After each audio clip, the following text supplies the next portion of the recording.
say, oh, sorry, I got that one wrong. Order! I'm sorry I'm interrupting you, but unfortunately, we've got to stick to Prime Minister's questions, not opposition questions. Watch how Keir Starmer gets interrupted and visibly rattled during a fiery clash inside the House of Commons. What happens when the Speaker steps in and tells the Prime Minister to stay in line, right as pressure is mounting? During a dramatic session of Prime Minister's questions, Kemi Badenoch and other MPs push hard, even using Starmer's own past words against him. Is this leadership under fire or a moment of political unravelling? Before we continue, please take a moment to like this video and subscribe to Britain Daily. It's completely free and it helps us keep bringing you the hard-hitting stories that matter. Let's watch this explosive clip. Mr. Speaker, he has said that he wants to help with the cost of living. My constituents live in a rural area. They rely on their cars to get to the shops, take their kids to school, see their elderly parents. And they tell me the rising cost of petrol is the single biggest cost affecting family finances. So does the Prime Minister not understand how important cars are to people in rural areas, or does he just not care? Prime Minister! Mr. Speaker, we're working across all departments and with allies to deal with the impact of the conflict in Iran, as the House would expect. But she says if I'd asked her last week, her position would have been, we support the initial strikes and we want to join the war. This week she says, we don't want to join the war. I'm sorry, that is a screeching U-turn. And Mr. Speaker, this is it. In this job, you don't get a second shot at making the right call on taking your country to war. If she were Prime Minister, Mr. Speaker, we would be in the war, and she would be coming back to Parliament a week later to say, oh, sorry, I got that one wrong. Order! I'm sorry I'm interrupting you, but unfortunately, we've got to stick to Prime Minister's questions, not opposition questions.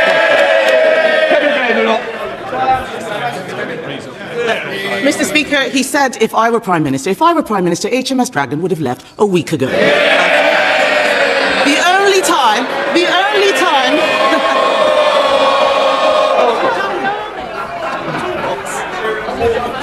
Paul Holmes. Thank you very much, Mr. Speaker. In 2020, the Justice Secretary said criminal trials without juries are a bad idea. The Prime Minister himself said there should be a right to trial by jury in all criminal cases. Now they want to scrap them. Mr. Speaker, with a Chancellor who can't count and a Justice Secretary who's lost count of the number of people he's let out of prison, is it any wonder that the people of this country can't trust a single word this Prime Minister or government says ever again? Mr. Speaker, they left a broken criminal justice system. Now, as he well knows, of all criminal cases going to court, 90% have always been in the magistrates' court. 90%. 10% go to the Crown Court. Of that 10%, 7% plead guilty. That means that 3% of all criminal cases go forward for a jury trial. Not all of our cases. We are making changes, sensible changes, to ensure that we can make sure that victims get justice and it's denied under the failure that they left. And just as the moment reached its peak, intervention. Lindsay Hoyle stepped in, cutting Starmer short and reminding him of the rules. Prime Minister's questions is for answering, not asking. Thank you for your remarks at the outset of this statement. I do thank the Minister for advance sight of the statement that I received at 1:30. But I will note that this whole business is really about transparency. And the fact is that the government has had to be dragged to do this by members of this House, by members on both sides of this House. And so to produce a 135-page document and put it online 23 minutes before this debate is really not acceptable at all. And I do respect the Chief Secretary coming and doing this himself, but it really ought to be the Prime Minister sitting there, because all of this is about the Prime Minister's judgment. And so it's very convenient that this document was published after Prime Minister's questions today, when the man who made the decision, the man whose judgment is in question, could have been put under scrutiny by honourable members. There are very many questions that arise from the documents published right now. I will put a few on record and then I will return to the central theme. There is the issuance of severance pay, which the Chief Secretary to the Prime Minister referred to. Why did ministers agree to any severance pay, given what had happened? I think a lot of our constituents will be disgusted that Peter Mandelson received £70,000. Will Peter Mandelson's full declaration of interests that he is supposed to have handed over when he was appointed be published? I don't believe that they are included in the tranche today. Is this because of a police request, or is it for some other reason? Will the Chief Secretary publish a register of withheld and delayed documents so that the House can be aware of what is being held back? And will he give us a little more information, either now or in the future, on redactions? It is important that this House understands who is deciding on what will be redacted. This awful saga involving Jeffrey Epstein continues. I understand that as this House meets, one of his ranches in New Mexico is being investigated because there are reports that bodies are buried there. At the centre of this scandal was a very rich and powerful man who despicably abused his position, and he was helped to become rich and powerful by his associates. One of those associates was Peter Mandelson. So while, of course, I associate myself with the remarks made by the Chief Secretary about Epstein's victims, it's very clear that those victims were not in the Prime Minister's mind when he appointed Peter Mandelson.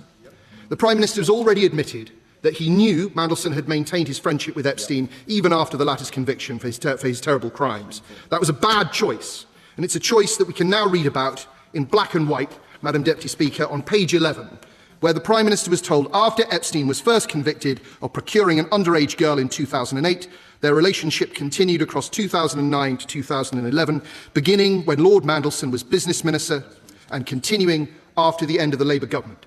Mandelson reportedly stayed in Epstein's house while he was in jail in 2009.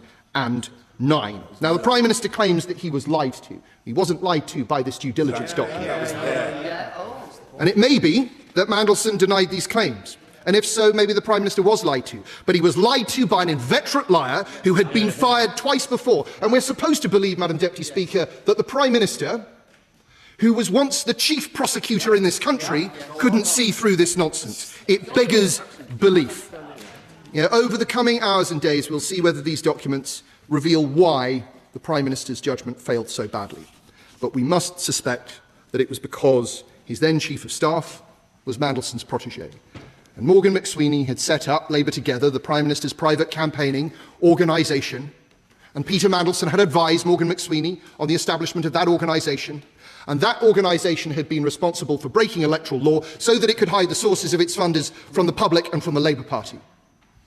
And then Labour Together had sought to intimidate and smear journalists who revealed that wrongdoing, and it provided hundreds of Labour MPs and many of the top brass in the Cabinet with free money and free services. This, Madam Deputy Speaker, was the ultimate job for the boys. The Prime Minister knew all he needed to know. It was on him. It's on him now. He let his party down, he let his country down, and I very much doubt that either will trust him again. Thank you, Madam Deputy Speaker. The Shadow Chancellor of the Duchy asked me a number of questions, which I will take in turn. The first was on severance payment. He asked me, Madam Deputy Speaker, why that payment had been made and who approved it. As I set out in my opening statement, Peter Mandelson was employed as a civil servant, not as a minister. That meant that on his summary dismissal by the Prime Minister, he had the right to take a claim to the Employment Tribunal. As you can see in the documents, Peter Mandelson asked for a much larger sum, with the implied threat that that would be taken through legal proceedings with associated legal costs. The government, wouldn't have wanted to pay £1 to Peter Mandelson. But in contrast to the cost to the taxpayer of Employment Tribunal legal fees and maybe a payment that in the advice would have been higher than the amount that was given, the government reluctantly agreed to that award. The Prime Minister has since said that Peter Mandelson should either return that money or donate it. On the question of who approved the severance payment, the House will see from the documents that the request from the Foreign Office was made to the Treasury. The payment was approved in line with Treasury business rules, albeit reluctantly, and with an express condition that a non-disclosure agreement was not allowed in these circumstances. And for the sake of completeness, there is reference in the bundle to that business case requiring my approval, and I can confirm to the House I did not receive that request or indeed approve it. The Shadow Chancellor of the Duchy of Lancaster asked me then about some of the documents, namely about redactions and a register of withheld documents. On the question of a register of withheld documents, with permission, Madam Deputy Speaker, I would need to take that away to take advice from lawyers in the Metropolitan Police to be able to say whether these documents are being held for their criminal investigation or not. I hope that the House is somewhat reassured by the mechanism we have been able to establish with the chair of the Select Committee, who has sight of these documents, albeit in a contained and controlled way. Redactions in the documents that are made by government are only to protect the names and contact details for junior civil servants, as is due practice. Other redactions that relate to international security and international relations are done with the approval of the Intelligence and Select Committee. He lastly asked me about the report from the Cabinet Office to the Prime Minister. As I've said in my opening statement, the Prime Minister did ask subsequent questions of Peter Mandelson following that report being submitted by the Cabinet Office. These questions were undertaken by his advisers in number 10, and whilst this is a document that we can't publish at this time, the Prime Minister is very clear that he regrets having believed the lies that Peter Mandelson put before him. What you've just seen is more than just another heated exchange. It's a defining moment that reveals the growing intensity inside British politics. When Kemi Badenoch raised concerns about rising living costs and the pressure on ordinary families, she struck a nerve that resonates far beyond Westminster. For many watching, this wasn't just a question. It was a reflection of real struggles across the country.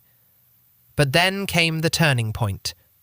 As Keir Starmer attempted to pivot the discussion toward international conflict and political consistency, the tension in the chamber visibly escalated. His response, aimed at exposing what he described as a U-turn, quickly drew reactions from across the benches. It was a rare but powerful moment, one that triggered cheers and underscored the pressure the Prime Minister was under.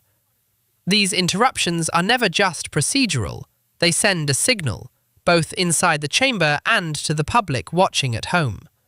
And the pressure didn't stop there. In the second exchange, Starmer faced an even more difficult challenge: his own words. When past statements supporting jury trials were brought back into the spotlight, it created a sharp contrast with current policy proposals. This is where political debates become especially intense, because it's no longer just about opposition criticism, but about consistency, credibility, and trust. Starmer defended his position with statistics, arguing that only a small percentage of cases actually reach jury trial, and that reforms are necessary to improve efficiency and deliver justice. But critics argue that this misses the bigger point, whether fundamental legal rights are being quietly eroded. Moments like these are what make Prime Minister's questions so unpredictable and compelling. It's not scripted. It's not controlled. It's raw, fast-paced, and often unforgiving. One misstep, one interruption, or one poorly timed response can completely shift the narrative.